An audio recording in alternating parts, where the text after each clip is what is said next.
Let's look at another example. And this is a question from a midterm.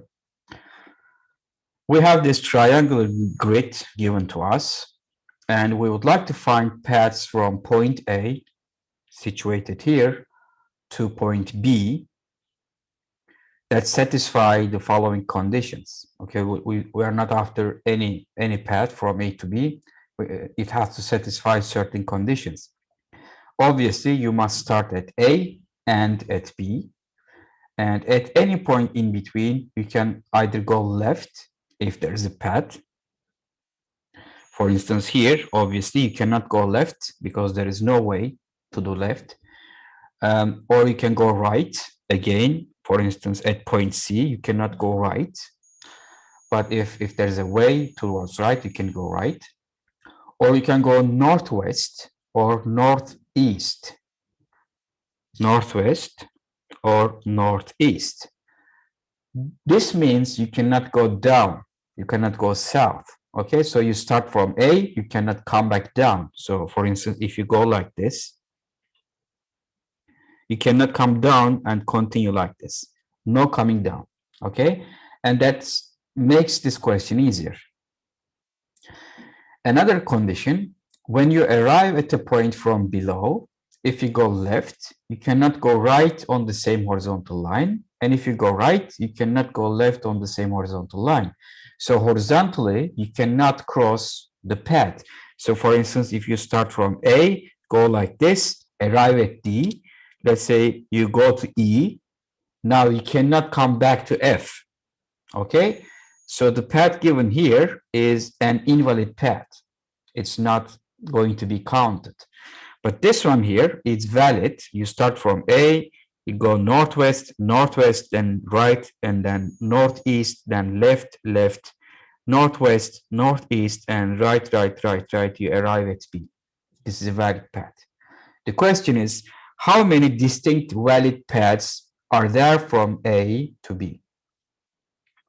Okay, clearly, in such questions, the wrong approach is to actually draw them and try to count them. Okay, so in very small examples, you can do that. Maybe it might also give you some insight, but to generalize the answer, that's not the correct approach because you will definitely forget something. You will probably fail to find the correct answer. And in any case, some questions might ask for general results in terms of parameters like k or n, etc. It's not the same here. So this question doesn't require such generalization, but we can come up with it anyway. The key to these kinds of questions is recall the stars and bars notation. What we did was come up with a representation of what is asked, and then it reveals itself to be counted because that was in stars and bars. We found how many bars do I need, how many stars do I need, and then how can I distribute them. Here, what I'm going to do is I have to recognize that selecting one point at each horizontal line, actually, along with the direction that I leave it northbound, is going to describe every unique valid path. So I have how many? 1, 2, 3, 4, 5, and 6 horizontal levels. Now, in the bottom, A is the only one, so I don't have any selection there. And at the top, I should end at B, so I don't have a selection here also. For instance, I cannot end here, I cannot end here. I have to end at B. Therefore, there is no selection there.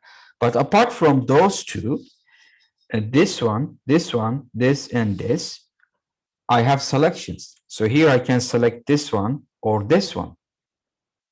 Okay, so that gives me to choose one. And in this level, I can choose this or this or this. So 3, choose one. And here I can choose this, this, this, or C. and that gives me 4 choose 1 ways. And here I can select among 5. So 5 choose 1. Okay. And in addition, at every level, apart from the very top one, I need to select a direction to go north. Is it going to be northwest or northeast? So let me demonstrate this. Let's say, okay, see, I start from A, and on this level, I select this point. At this point level, I select this one. Here, I select this one. Here, I select this one. And at the top, I have to select B. And in betweens, I need to select either northwest or northeast. So let's say northwest, northeast, northeast, northwest, and northwest. Let's say I make these selections. This describes a unique valid path. How so? Let me change the color here. So go like this and then find the next point. Because I cannot oscillate left, right, I have to go either left or right at each horizontal level. And northeast, and then go like this, find the next point, and northeast, find the next point, northwest, find the next point, northwest, and then find the next point, which is B. So this describes the unique valid path. And these are the selections of the points at every horizontal line or level. And in addition, I have to make the northwest or northeast selections at every point. Here, 1, 2, 3, 4, 5 choices. At B, I don't have that because at B the path is ended. So I have 2 to the 5 selections for northwest or northeast selection. So this is the answer to part A. How many distinct valid paths are there from A to B? That's 5 factorial times 2 to the power 5. So this is a grid with 6 levels if you count A also as a horizontal level. And therefore, if you generalize this to n levels, counting again this tip point, that would be n minus 1 factorial times 2 to the power n minus 1. Okay, so let's look at part B. How many valid paths pass through point C? Now, this is not that difficult because the selection here, in our original question, in part A, we had 1, 2, 3, 4 selections. But the question now limits me only to C. Therefore, this 4 choose 1 is now just 1 because I can only select C at that level.